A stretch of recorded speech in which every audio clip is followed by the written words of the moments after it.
अस्सलामुअलैकुम। सऊदी अरब और खलीजी ममालिक में यकुम मुहर्रम कब होगी? योम आशूर की हतमी तारीख का भी ऐलान कर दिया गया। बड़ी खबर आ गई। क्या आप हालात हाजरा से आगाही हासिल करना चाहते हैं? खबर के पीछे छुपे असल हकाइक जानना चाहते हैं? तो अभी सब्सक्राइब कीजिए दिलमिल पाकिस्तान को और साथ ही घंटी के निशान पर क्लिक कर दें। आपको बताते चलें कि सऊदी अरब समेत मुतादिद इस्लामी ममालिक में आज जुमेरात को मुहर्रम उल हराम का चांद देखने की कोशिश की जा रही है।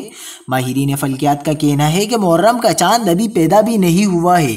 चांद की पैदाइश आज रात को होगी, लिहाजा बेशतर ममालिक में आज चांद सूरज से पहले डूब जाएगा। बैनुल अक़वामी फल्कियाती मरकज़ के सरबराह इंजीनियर मोहम्मद शौकत ने कहा है कि फल्की हिसाब से कल जुम्मे को भी चांद देखना मुमकिन नहीं होगा। इस एतबार से इस महीने की तादाद मुकम्मल करनी होगी, जिसका मतलब ये होगा कि हफ्ता 30 जुलाई को यकुम मुहर्रम समझा जाएगा। यूँ सऊदी अरब और खलीजी ममालिक में हफ्ता 30 जुलाई को यकुम मुहर्रम होगी और योम आशूर यानी 10 मुहर्रम 8 अगस्त पीर को होगा।